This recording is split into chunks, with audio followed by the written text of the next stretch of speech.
अस्सलामु अलैकुम वरहमतुल्लाहि वबरकातुहू। इंसान की सबसे बड़ी ज़िल्लत यह है कि वो बातिल को ताकतवर देखकर उसकी ग़ुलामी पर आमादा हो जाए। मुजद्दिद सैयद अबू आला मौदूदी रहमतुल्लाह अलैह ने फरमाया है। अज़ीज़ तलबा व तालिबात, इस उर्दू ऑनलाइन तदरीस में आप तमाम का खैर मकदम है।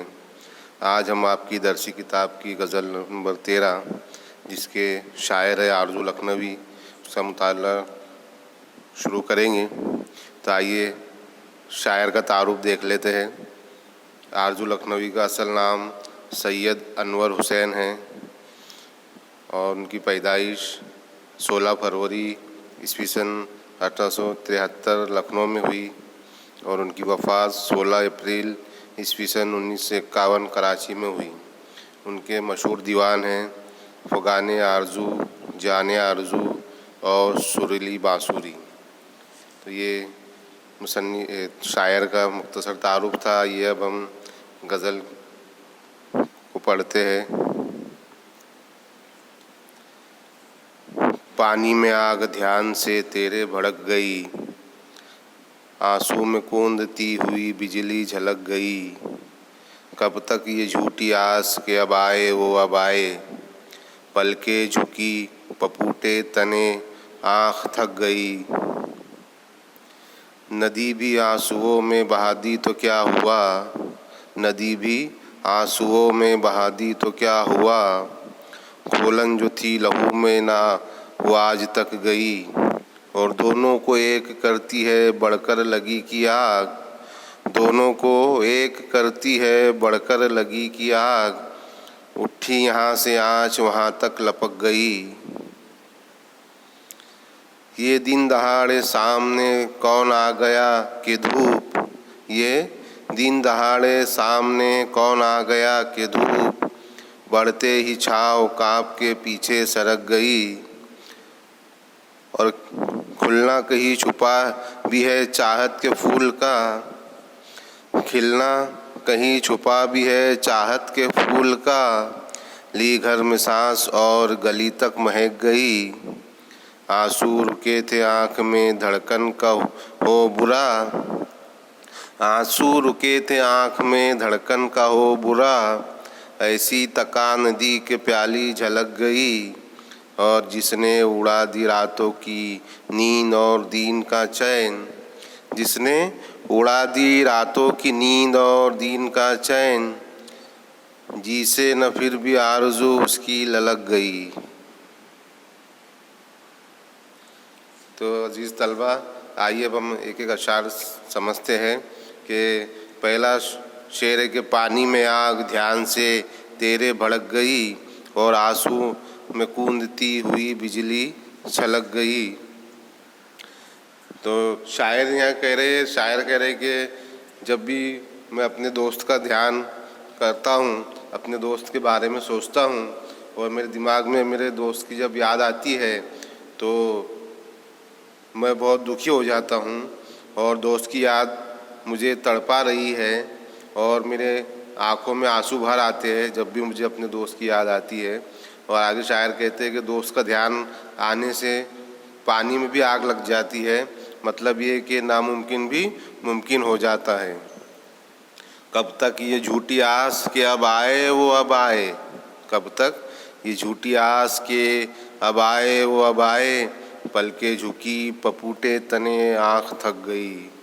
शायर कह रहे कि दोस्त के इंतज़ार में मेरा बहुत बुरा हाल हुआ है, और वो झूठी आस के सहारे जी रहे हैं। अपने दोस्त के इंतज़ार में वो झूठी आस के सहारे जी रहे हैं कि दोस्त अब आएगा तब आएगा। लेकिन उसके इंतज़ार में उनकी पलकें भी झुक गई और पपूटे भी तन गए और आँख भी थक गई, है ना। पपूटे कहते हैं कि जो वो पलकों के ऊपर का जो हिस्सा होता है वो भी तन गए, सूज गए, और आँखें भी थक गई इंतज़ार करते करते, मगर उनका दोस्त नहीं आया। नदी भी आंसुओं में बहा दी तो क्या हुआ, खोलन जो थी लहू में ना वो आज तक गई। शायर कह रहे कि मेरे दोस्त के इंतज़ार में मैंने आंसुओं की नदी भी बहा दी तो क्या हुआ। मेरे दोस्त को उससे कुछ भी फ़र्क नहीं पड़ा, और जो मेरे खून में जो गुस्सा था, जो गर्माहट थी, खोलन कहते हैं बेहद गुस्से को, लेकिन इतने आंसू बहाने के बाद भी मेरे खून का जो गुस्सा था वो कम नहीं हुआ, वो वैसा ही मेरे जिस्म में, मेरे लहू में दौड़ रहा है। दोनों को एक करती है बढ़कर लगी की आग, दोनों को एक करती है बढ़कर लगी की आग, उठी यहाँ से आँच वहाँ तक लपक गई। शायर कह रहे हैं कि लगी की आग ने दोनों को एक कर दिया है, यानी कि उनके दोस्त को, उनको दोनों को एक कर दिया है, और आँच यहाँ से उठी तो वहाँ तक उसका असर हुआ है। यानी उनके दोस्त की जो याद है, वो जो तड़प है, वो तड़प ने ऐसी आग लगाई है कि शायर ने यहाँ पर उसको याद किया है, लेकिन उनके दोस्त तक उनकी खबर पहुँच गई है, याद करने का उसका असर हुआ है। यानी लगी की आग यहाँ से उठी तो वहाँ तक उसका असर हुआ है। ये दिन दहाड़े सामने कौन आ गया कि धूप, ये दिन दहाड़े सामने कौन आ गया कि धूप, बढ़ते ही छाँव काँप के पीछे सरक गई। शायर कह रहे कि जैसे ही उनका दोस्त उनके सामने आया तो उसको देखकर शायर के दुश्मन ऐसे चले गए। यहाँ पर एक मिसाल दी कि उनके दुश्मन ऐसे चले गए कि जैसे जैसे ही धूप बढ़ती है तो छाँव काँप के पीछे चली जाती है ना, जैसे ही धूप का असर होता है तो वैसे छाँव काँप कर पीछे चली जाती है। तो उसी तरह जैसे ही उनका दोस्त सामने आया तो उनके दुश्मन भी काँप कर डर कर पीछे चले गए। और खिलना कहीं छुपा भी है चाहत के फूल का, खिलना कहीं छुपा भी है चाहत के फूल का, ली घर में सांस और गली तक महक गई। शायर कह रहे कि दोस्त के आते ही चाहत के ऐसे फूल खिल गए। जैसे ही दोस्त आया तो चाहत के ऐसे फूल खिल गए कि मेरे दोस्त ने जैसे ही घर में कदम रखा और एक सांस ली तो एक खुशबू की तरह पूरी गली महक गई। उसकी सांस की वजह से खुशबू की तरह पूरी गली महक गई और उसके आने की खबर हो गई। आंसू रुके थे आँख में धड़कन का हो बुरा, आंसू रुके थे आँख में धड़कन का हो बुरा, ऐसी तका नदी के प्याली झलक गई। शायर कह रहे कि मेरे दोस्त के इंतज़ार में मेरे आँखों में आंसू रुके थे और मेरा धड़कन इतनी तेज़ हो गई थी कि मैं बता नहीं सकता कि धड़कन का इतना बुरा हाल था।